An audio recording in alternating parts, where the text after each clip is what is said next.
couple of things I'd like to bring up, if you don't mind. One of which is the Portage County. We had received a letter from Portage County indicating their reluctance to move forward on considering, and I was a little confused by their letter. I don't know if the other board members fully understood this, but didn't want to consider more efficiency within the detention center. I would like to suggest that we move forward with Mr. Reinhardt, who's the superintendent, even apart from the other board members for the Portage County Detention Center, to explore what the possibilities are.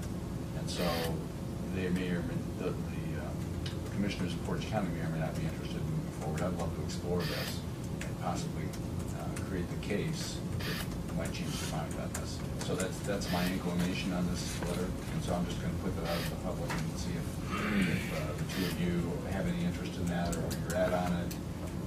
That I'd like to suggest. I think that's a great idea relative to at least looking at this, and I think we'll pursue that. My thoughts on this is that I want to get some answers as far as how did we pay for this facility? Did we pay for a portion of this facility? And is there still debt owed on it? That I don't think so. I mean, Okay. yeah, there's no. Because I got a series of questions. I saw this morning, I read it, and I've got a series of questions. A, how much did we invest in it? B, how much do we owe in it? I saw this morning we just paid an additional 171,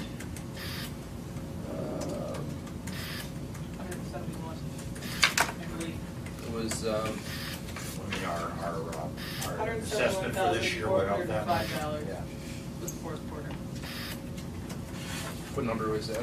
It's not, it was on the financial. Oh, okay, that's right, I have it here. So we just paid $171,405, and that was our fourth quarter payment, which means that we would have made 3 other payments this year, which would have totaled almost $700,000 or maybe over $700,000. So my take on it with that letter is that I feel that somebody is influencing the decisions of those 3 commissioners to come together on this, to basically make this as a bad move, and I'm disgusted with it because it's not fiscal responsibility. It's a matter of them basically listening to individuals potentially, and I'm going out on a limb saying this, but individuals that are at that facility that are basically telling them where the sun is shining and where the sun is setting every day. And I don't think that they're looking at the whole picture. And the reality is this, is I think we need to look at this and we need to say to Portage, maybe we need to reevaluate where we stand, and we will pay you a per day basis on a contract and you take it over. If you're so bold to come out with this letter, and you're so bold that you don't think that we need to discuss this, then maybe we ought to relook at our deal, and you give us the same deal that we were looking to give to other counties, and we'll gladly pay you our per day service of our people. You take us out of that liability. So add up to a lot less than $700,000. A lot less. We'll pay less than 1/4.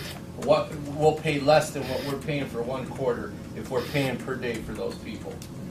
And it's a joke. It makes me sick that this is what's happening. And I saw this coming from the day from the first set of emails that I saw that came out of that place. I'd like to invite Mr. Reinhardt up here to have a meeting with us, and we can do it in a public session or whatever's appropriate. It's just we can invite it's the disturbing Portage County because guys.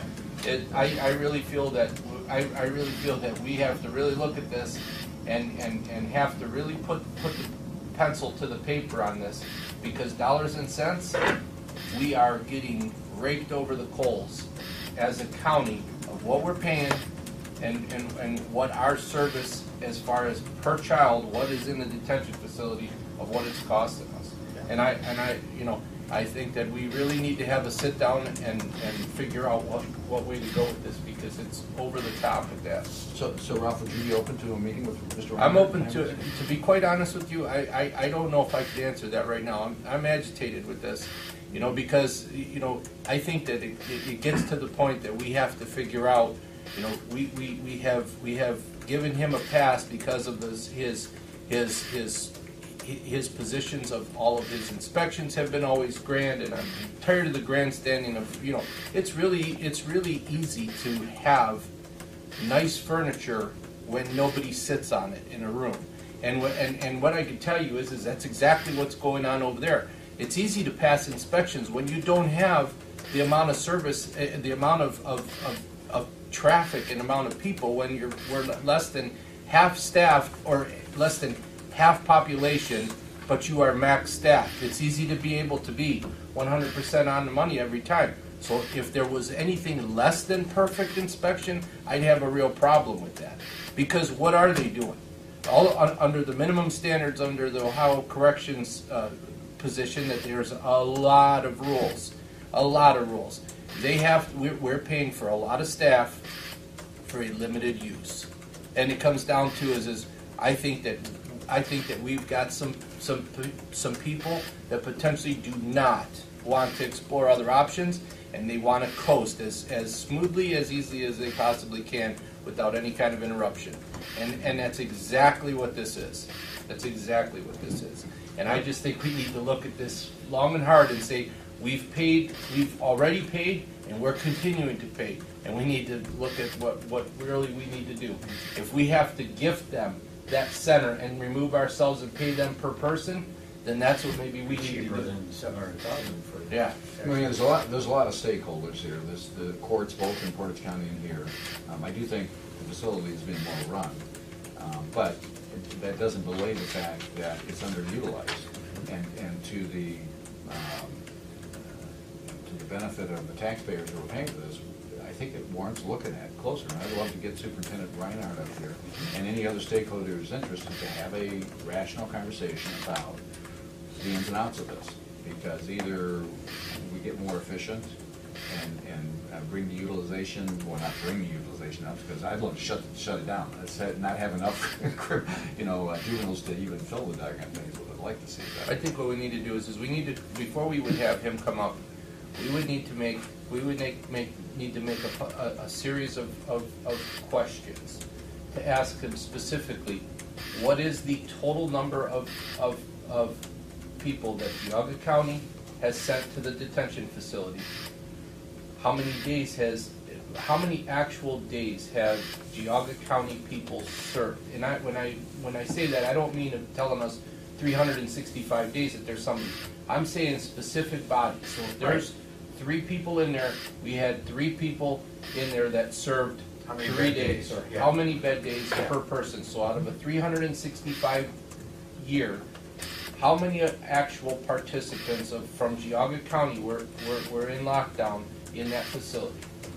And then we need to look at what is our number of what we have paid, and then take that true number. So if one individual was there for 5 days and another individual was there for 10 days, and it's 15 days, we take that number and we divide that by 15 and start to look at what your daily rate is. Yep.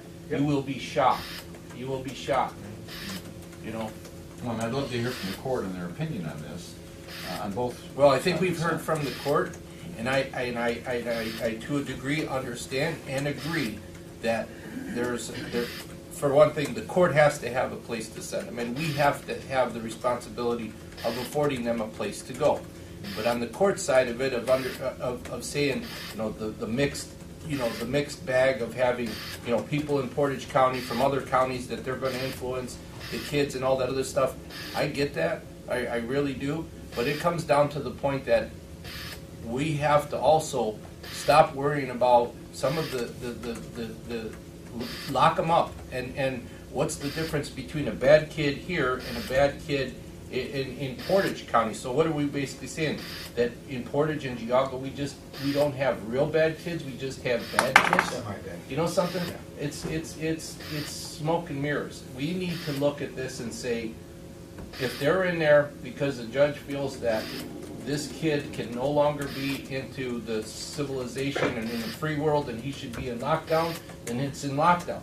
And that's what it is, And I'm just at the point of saying we are taking a huge hit every year financially. And the biggest thing that I see is that on the other side of this, the money we're putting into this, we potentially could put into our JFS of kids that are displaced from dysfunctional families, from drug abuse issues, from all this other stuff that we can put into that part of it and pay the daily rate of someplace to put our bad boys and bad girls. You know, That's it. I had a talk with Judge Gondell last week on a couple of matters, this included, and he's starting to use more ankle bracelets rather than sending kids to the juvenile detention center. I found that a fascinating conversation. I'd hate to create incentive for us to put kids in the juvenile because we've got this artificial threshold. But so I'd like to hear more about the ins and outs of that. At some point in time, we need to make a rational conversation. We owe it to the taxpayers to be reasonable on this. Blake, you've been really quiet here. Do you want to weigh in on this? It's a problem, but I don't know enough about the law to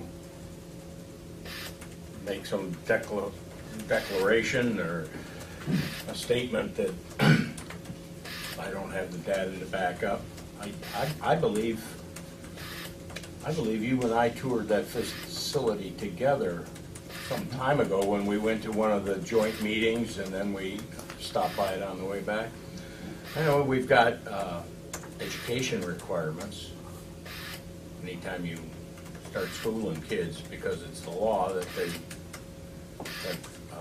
instructors in that facility, that raises the price that isn't necessarily thought about when you think of it as strictly a detention facility. There are other services that are provided in there by law, as far as I know, by law. And I don't know which ones, if any, are optional. So I have concern, as the other board members do, but I also have questions that I haven't heard necessarily articulated at this table with, and remember that, I know I'll get in trouble for saying this, but we're not in charge. There's 2 judges that are in charge. And they can order, and they can do, and they can whatever, and if the cost per detainee is out of line because we have a low number of detainees, if someone gets owly enough or their nose out of joint, they can fill the place up. And we have no say-so in that. You know, we don't make that decree. But our price is the same. Our price is going to be the same. Whether and the programs I that know you we mentioned, paid so much per bed. the programs you mentioned is going to be in there anyways. So if we're basically paying $100 for, let's say for example, we pay $100. When we had that discussion, we looked at it. We're sending people to the corrections facility between $40 and $60. We spoke about it in our meeting here with the Portage County people that we would be able to offer it out there for approximately $100 a kid. So for us to be able to send our kids to someplace for $100 a day is not going to add up to $800,000 of expense. As far as the programs that are in place, those programs would have to be there if that juvenile facility only had 1 person. All of those programs that you're talking about have to be in there. They are all mandated by law. And they all cost money. They I all mean, cost money. I have to take exception with your math, because I can't send a kid to the Holiday Inn for $100 a day. I'm not sure that. Holiday Inn Express. We understand. Well, maybe the Express. But you're not going to send somebody right? to a Holiday Express for $45 that we're taking for a jail facility either. And we're accepting that. So you've got an issue with that. But I don't hear you having an issue that we're taking even less than half of that for our jail. That is adults. The reality is a lot of and that's everything fixed. else. A lot of that's fixed expense, and we pay our proportionate share based on population. Exactly. But if they're underutilizing that asset, Right. where it's only 30% full or 40% full all the Right. time, we're both paying more than we would otherwise Proportional have to share pay. is higher. Listen, So, we have this concept that when we see jail revenue come in for $1 million, we look at that like that's just extra. That's just money that we were gifted. There's a cost to running a 24-hour operation, okay? That $1 million that we're receiving is only reducing our costs. It's not that we're putting these people in a room and look at their paper and saying, okay, John Smith, your turn to get out. All of that requires 24-hour corrections officers, 24-hour medical service, 24-hour meal service, 24-hour laundry service, 24-hour everything that goes along with it, heating, air conditioning, building, insurance, costs that go everywhere. Though that $1 million that we receive always looks like it's this gift.